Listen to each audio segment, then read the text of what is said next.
امام ابو حنیفہ رحمۃ اللہ علیہ فرماتے ہیں ایاکم والقول فی دین اللہ تعالی بالرأی، خبردار اللہ کے دین میں اپنی رائے سے کچھ بھی کہنے سے بچو، اللہ کے دین میں اپنی رائے سے کچھ بھی کہنے سے بچو۔ کیوں؟ آپ فرماتے ہیں علیکم باتباع السنہ فمن خرج عنہا ضل، اللہ کے دین میں اپنی رائے سے کچھ بھی کہنا بچو اس سے۔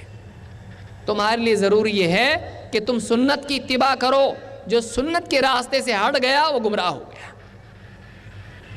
سنت کے راستے سے ہٹ جاتا ہے گمراہ ہو جاتا ہے۔ اہل حدیث کی یہی دعوت ہے کہ سنت کی اتباع ہم کریں، اور جس کا بھی کوئی فتویٰ ہے اور کسی کی رائے اور اجتہاد ہے، اگر قرآن و سنت کے مطابق ہے ٹھیک، نہیں اس کو ہم نہیں تسلیم کریں گے، اگر اس کے خلاف ہے نہیں، اگر بے بنیاد ہے نہیں، ہم اس کو نہیں مانیں گے۔ عراقی نے المستخرج میں اس کو ذکر کیا ہے۔ اسی طرح سے امام ابو حنیفہ رحمۃ اللہ علیہ کی بات اس سلسلے میں، یا کسی بھی عالم کی مجتہد کی بات، لوگ کہتے تم کو ان کی ماننی پڑے گی، اور ایک بار ان کا آپ ان کے ہو گئے، آپ ان سے پیچھا نہیں چھڑا سکتے۔ آپ اگر شافعی ہو، آپ حنبلی اور مالکی ہو، آپ کو ان کی بات ماننی پڑے گی، اور آپ کو ان کی ساری باتیں ماننی پڑیں گی۔ پھر آپ نہیں بول سکتے یہ بات میں مانتا ہوں یہ نہیں مانتا، نہیں، آپ مانے تو پورا ماننا پڑے گا آپ کو۔ یہ کہاں سے اصول آیا؟ ایسا کس کو حجت بنا دیا جائے قرآن و سنت سے؟ نہ قرآن میں اس کی دلیل ہے، نہ سنت میں اس کی دلیل ہے، نہ اجماع میں اس کی دلیل ہے، نہ قیاس کے اعتبار سے، اجتہاد کے اعتبار سے کہیں سے صحیح نکلتا ہے۔ کہیں سے بھی یہ لازم نہیں ہوتا ہے کہ ایک عالم کی بات ماننا کسی پر لازم ہو جائے۔ قرآن و سنت میں بعض اوقات یہ دلیل دی جاتی ہے۔ دیکھیے قرآن کریم میں اللہ نے کیا فرمایا؟ فَاسْأَلُوا أَهْلَ الذِّكْرِ إِن كُنتُمْ لَا تَعْلَمُونَ، جاننے والوں سے پوچھو، اہل ذکر سے پوچھو اگر تم کو نہیں معلوم۔ لہذا تم کو فلاں امام کی، امام مالک کی تم کو زندگی بھر ماننی پڑے گی، کسی اور کی اب نہیں مان سکتے، اب تم ان کے ہو گئے۔ آپ بتائیے قرآن کی اس آیت میں واحد نہیں ہے، جمع ہے۔ اہل ذکر سے پوچھو، اہل علم سے پوچھو، 1 2 3، اللہ نے کوئی قید نہیں لا گئی، ایک اہل علم سے پوچھو، اب اس کے بعد دوسرے سے نہیں پوچھ سکتے۔ ایک عالم کی بات مانو، اس کے بعد دوسرے کی نہیں مان سکتے۔ اللہ نے نہیں کہا، اللہ نے آزاد چھوڑا ہے کہ واقعی قرآن و سنت کا علم رکھنے والا، اللہ کی وحی کا علم رکھنے والا عالم اگر کہیں بھی دنیا میں کسی بھی خطے میں ہے، ایک عام آدمی اگر خود تحقیق نہیں کر سکتا ہے اس سے پوچھے، اگر دلیل کی بنیاد پر اس کی بات ہے تو مانے، دلیل سے ٹکرانے والی بات ہے تو چھوڑ دے، کسی اور عالم سے پوچھے۔ اس سیدھا سادہ اصول ہے، اس میں کوئی پیچیدگی نہیں ہے۔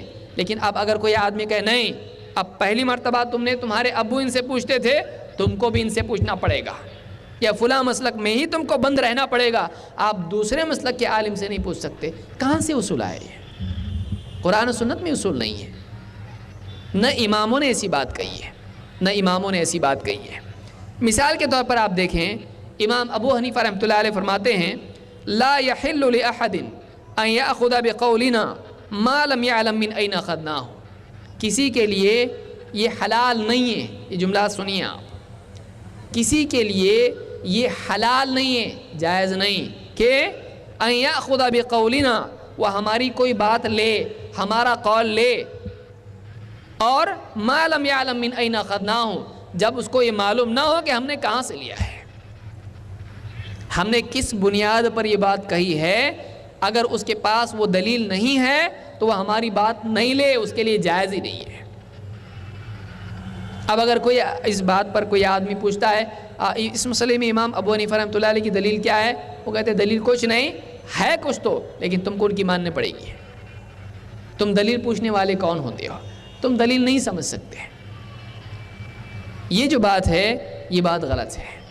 اللہ تعالیٰ نے ہر انسان کو صلاحیت دی ہے کہ اس کو سمجھایا جائے تو اس کی سمجھ میں آتا ہے، اس کو سمجھایا جائے اس کی سمجھ میں آتا ہے۔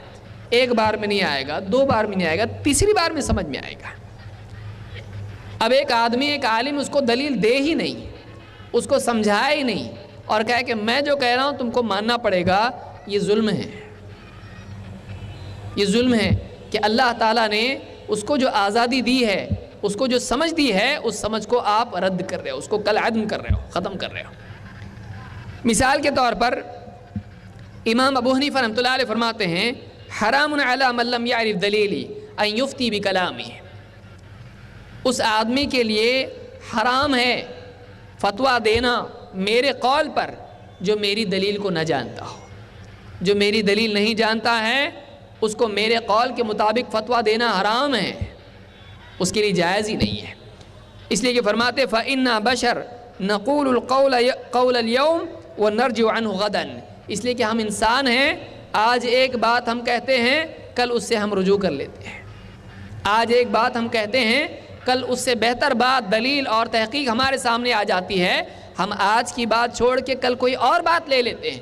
معلوم ہوا کہ بڑے بڑے امام بھی اپنی ہی بات نئی تحقیق کی وجہ سے چھوڑ دیتے تھے، تو پہلی بات اگر صحیح ہوتی تو کیوں چھوڑی؟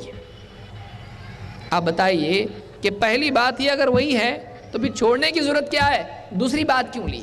کیونکہ ان کی تحقیق میں ان کو ایسا لگتا تھا کہ ہماری پچھلی تحقیق صحیح نہیں ہے، اس سے بہتر یہ تحقیق ہے، اس کو اب کرنا چاہیے۔ اسی لیے انہوں نے کہا کہ تم ہماری بات کو اس وقت تک کہ فتویٰ نہیں دے سکتے اس کے مطابق جب تک کہ ہماری دلیل تم نہیں جانتے۔ اس کو الانتفاع میں ابن عبد البر نے اور دوسری کتابوں میں بھی ابن عابدین وغیرہ نے بھی اس کو ذکر کیا ہے، حاشیہ میں در مختار کے رد المحتار۔ اسی طرح سے